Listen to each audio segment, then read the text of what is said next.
était punir tout un peuple, mais entre nous, pour c'est le vice irraisonnable et la logique démentielle jusqu'à fouetter tout un peuple. À l'époque d'Internet, du Bluetooth que même ma grand-mère manipulait là-bas loin dans la forêt équatoriale. On n'avait pas besoin du peuple pour diriger, mais pour simuler absolument, il était supplié. Il devait absolument feindre pour assurer la dénomination d'une unité nationale, pour maintenir l'image d'une intégrité territoriale, pour justifier l'existence d'un pays nommé Luango au sein de l'Organisation des Nations Unies. On avait besoin de ces pièces raccommodées, de ces êtres téléguidés appelés citoyens pour continuer d'exister comme chef d'État élu par effraction quelque part.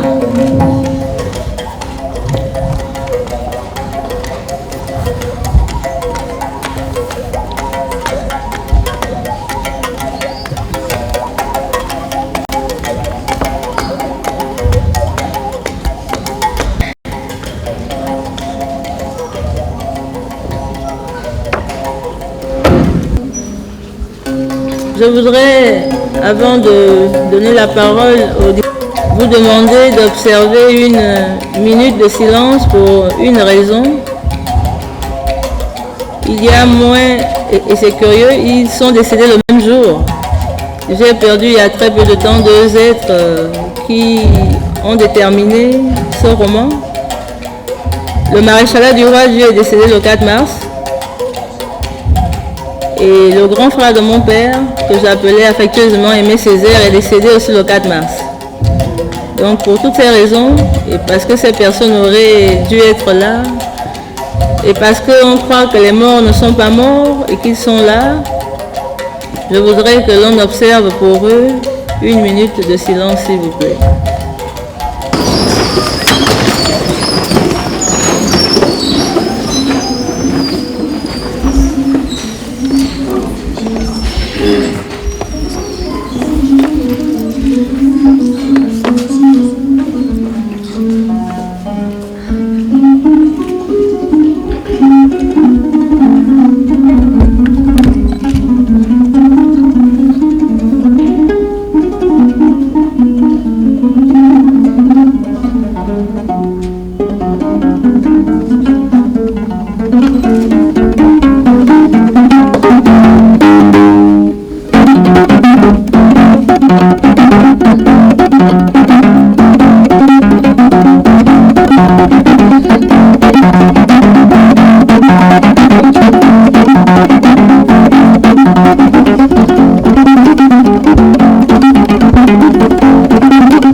Alors, le sous-titre de cet ouvrage, c'est Prose d'un avatar post-colonial. Évidemment, après une lecture, on va dire, méthodique, nous avons trouvé plusieurs, mais je vais prendre quelques-uns pour vous faire goûter donc le plaisir du texte et du paratexte.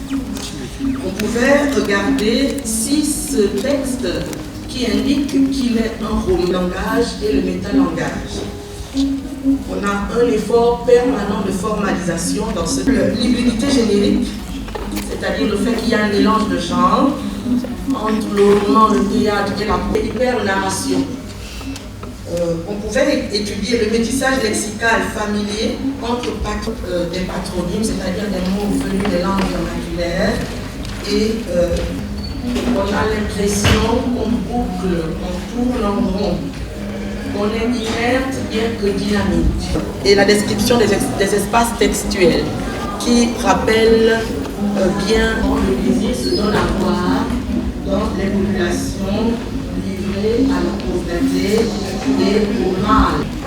Sur fond noir ébène d'Afrique, un masque bantou en perspective iconographique d'un demi-visage apersonnel s'arrive bien avec le lexique imagé du titre de l'œuvre, roi et métaphorique.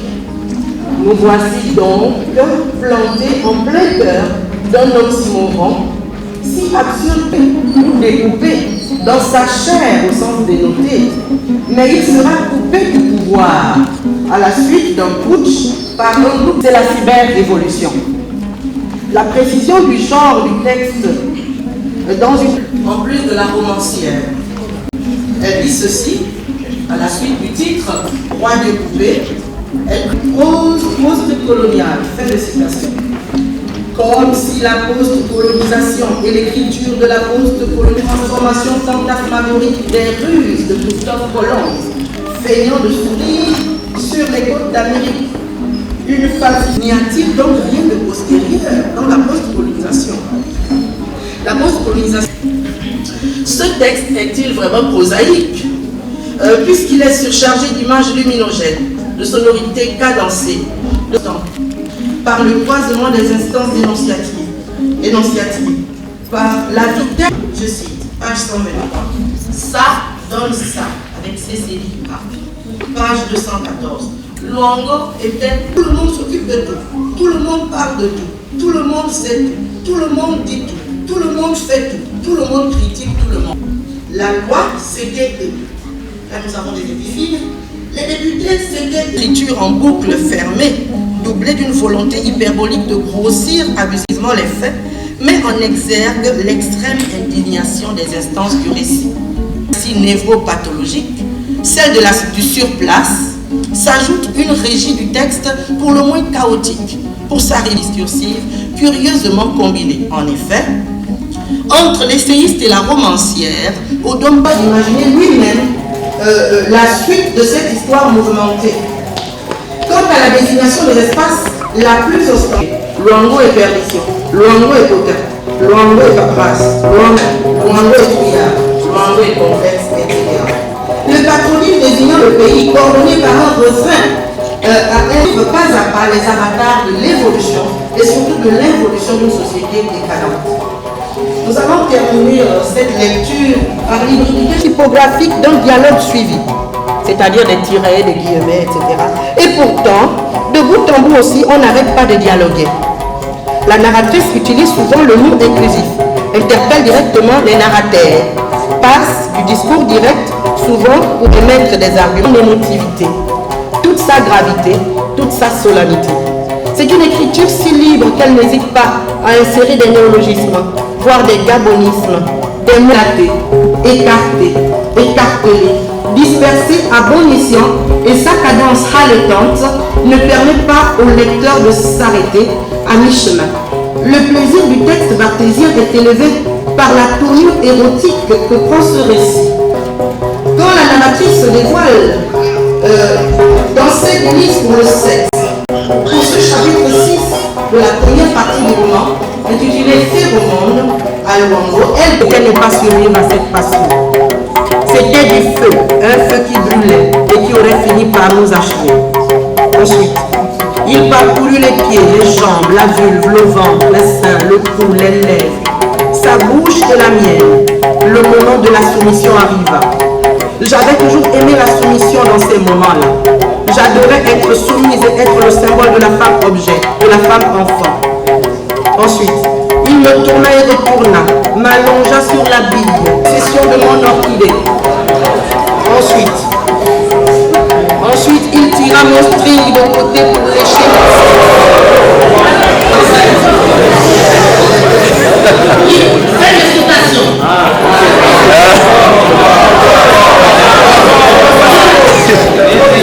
Il va sans dire que le personnage de la narratrice ne parle pas en filigrane pour exprimer ses plaisirs sexuels, avec cet homme dont elle vante les vertus en la matière. Une bonne un banane à la tête, un bateau de cartes, préférant goûter le plaisir à l'état de l'inclusion. On mettra aussi des points de suspension pour lire Odom Angon, en raison de la richesse inépuisable des formes du récit qu'elle expose.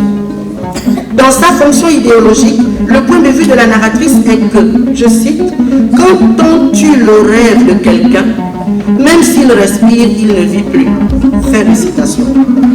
Le vœu principal des étudiants insurgés, c'est la restitution du pouvoir au peuple souverain. Aussi font-ils un procès contre la corruption des intellectuels et la gestion chaotique de la cité, un procès contre les mauvaises conditions de vie et d'apprentissage.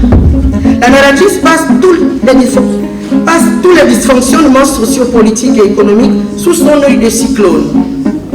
Le pouvoir de la rumeur à Luango, le pouvoir politique et les crimes rituels, le rituel du viol homosexuel en public, du recteur de l'université de Luango, par un badaud instrumentalisé par le pouvoir en place, lui-même né d'un viol collectif pour créer une diversion aux vraies revendications des étudiants. Le faux débat du tribalisme et de l'ethnisme dans un pays où tout le monde est cousin de tout le monde. Le viol des jeunes hommes par des groupes de femmes initiées, comme tradition rétrograde et anti-progressiste. Le culte des ancêtres et celui des morts qui font des commandes d'anthropophagie au gré de leurs humeurs tyranniques et spectrales, etc., etc. L'engagement par la lecture, l'écriture, la langue, l'écoute des exemples de révolutionnaires dans le monde engendre un dépassement de soi pour adapter la connaissance à ses propres réalités, à ses propres originalités. La prolepse finale, c'est-à-dire le dernier chapitre, intitulé Prolepse, de cette œuvre est une invite de la narratrice à rêver un autre monde possible à Luango, comme un exutoire cathartique pour échapper grâce à la littérature au climat délétère de la fatalité et de la triste humaine condition. Le mal, c'est la voie monocorde, c'est le despotisme du fou roi Dieu. Le bien, c'est la diversité, la liberté, l'unité, la concorde et la fraternité. La liberté dont Domba André, le bon fou, 70 ans au moment de l'insurrection des jeunes qui se sont fait d'expression française, vivent les langues françaises. Je vous remercie.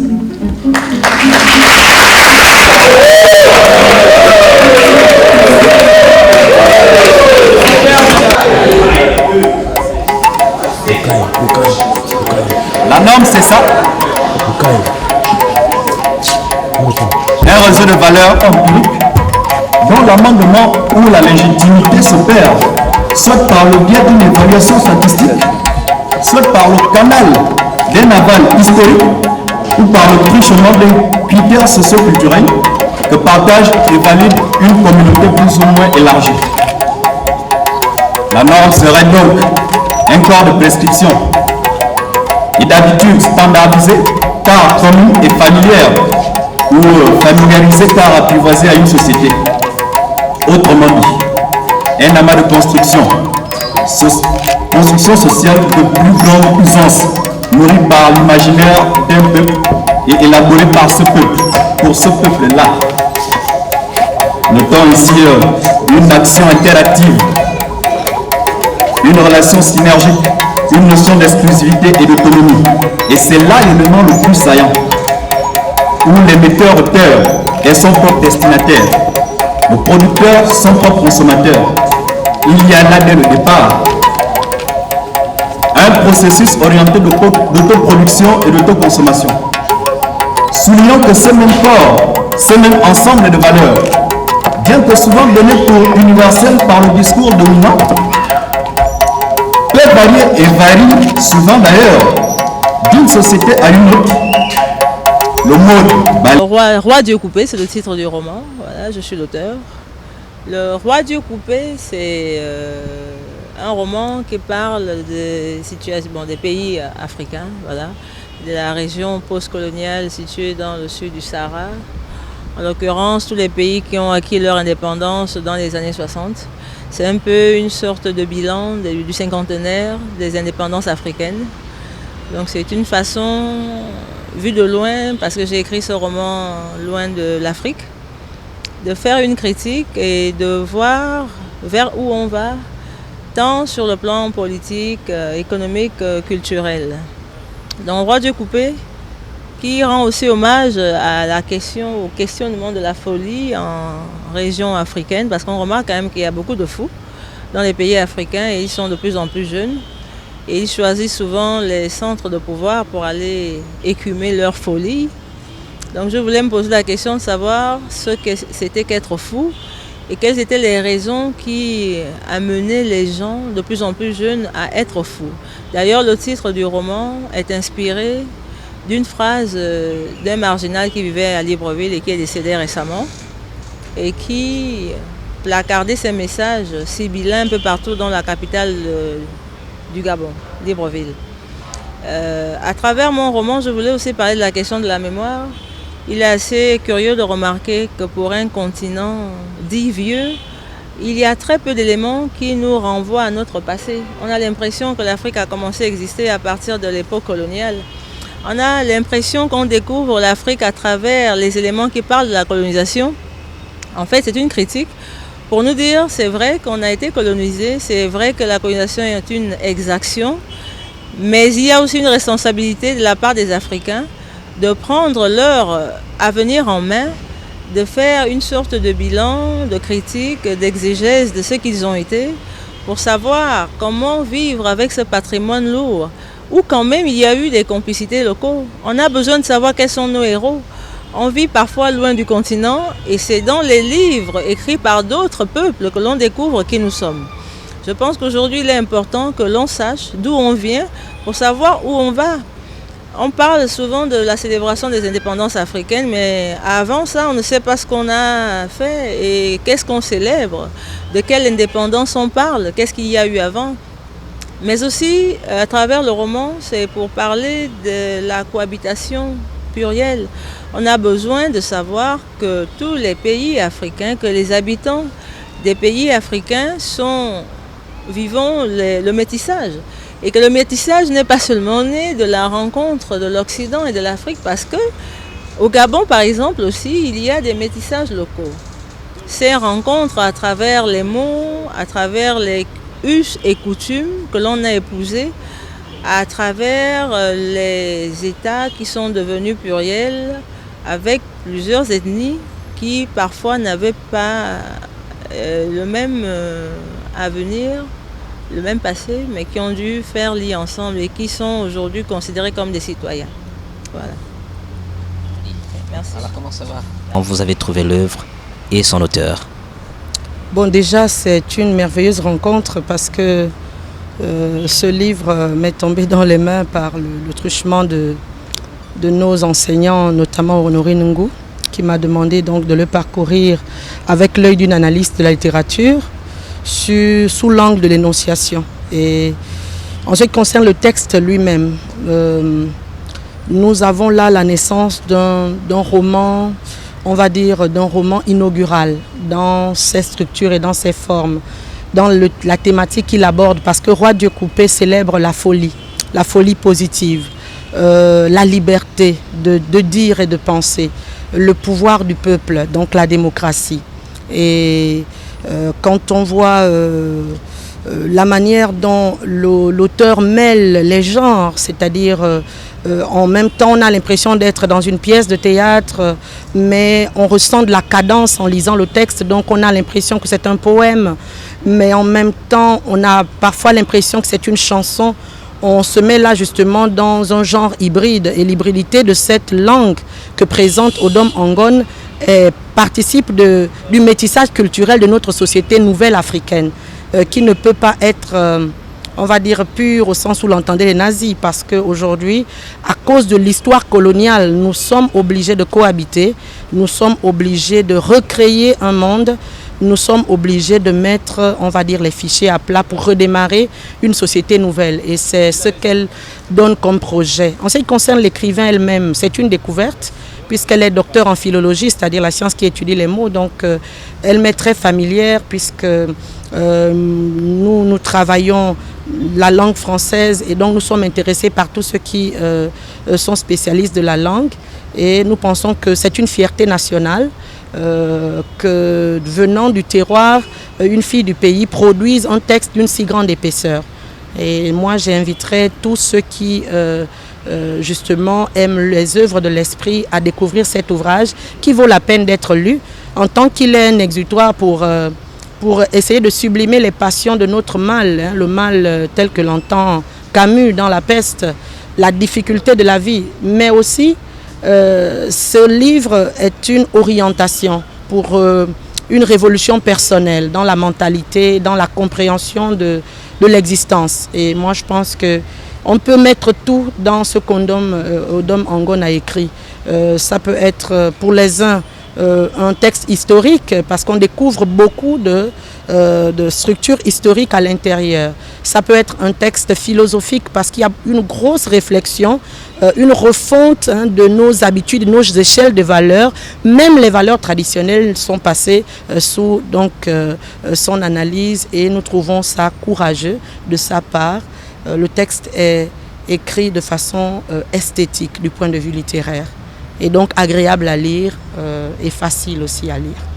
Voilà. À lire sans modération. Voilà, à lire sans modération. À lire sans modération. Merci beaucoup, madame. Bon, il est vrai qu'on est arrivé avec un peu de retard, mais sur ce que j'ai pu voir, le roman il est bon, il est très bien et puis sincèrement, j'aimerais me procurer ce roman pour bien m'imprégner de ce qu'elle pense, parce qu'elle a sincèrement attiré mon attention. Parce qu'à travers ses dires, je m'inscris totalement dans tout ce qu'elle dit.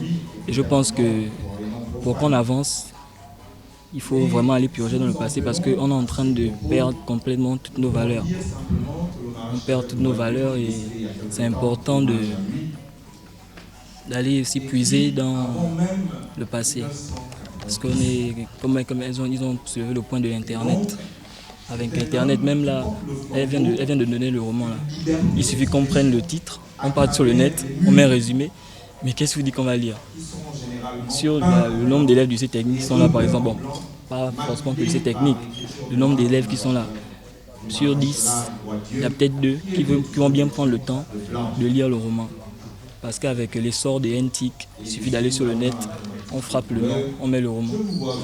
Tout le résumé sort.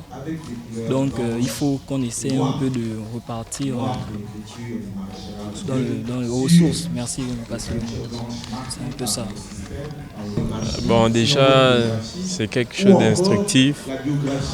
L'auteur nous parle de comment elle s'est inspirée pour, on va dire, faire cette œuvre. Donc on a apprécié et tout, voilà. C'est instructif, quoi, voilà. Donc au sortir de cette conférence, de cette présentation du roi Dieu coupé d'Odom Angon, quel est le sentiment aujourd'hui? Il est toujours un plaisir de recevoir une écrivaine, une nouvelle écrivaine. C'est toujours un plaisir pour le monde littéraire gabonais. Et donc, félicitations pour l'écrivaine et pour son roman qui vient effectivement enrichir la littérature gabonaise. Sur le roman, je ne peux encore rien dire de particulier, je ne l'ai pas encore parcouru, mais si on s'en tient à la présentation des critiques, nous sommes dans un roman qui, peut-être de façon particulière, attaque le mal ou alors les maux de la société, mais sous le prisme d'un personnage, d'une personnalité que tout Librevillois a dû côtoyer à un moment donné de son existence. M. Ndomba, décédé il y a une quinzaine de jours, et qui se faisait appeler, peut-être par périphrase, le maréchal du roi Dieu. Donc c'est un tout petit peu sa littérature, son discours par écrit, qui a été formalisé, romancé par l'écrivaine, et comme ambition littéraire, c'est parfaitement louable. Il me reste maintenant à parcourir le roman pour avoir une idée beaucoup plus personnelle. D'accord.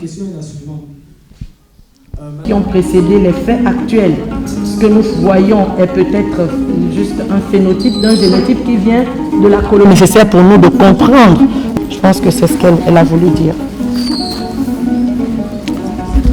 Pourquoi la couverture? J'aurais pu choisir la photo par exemple.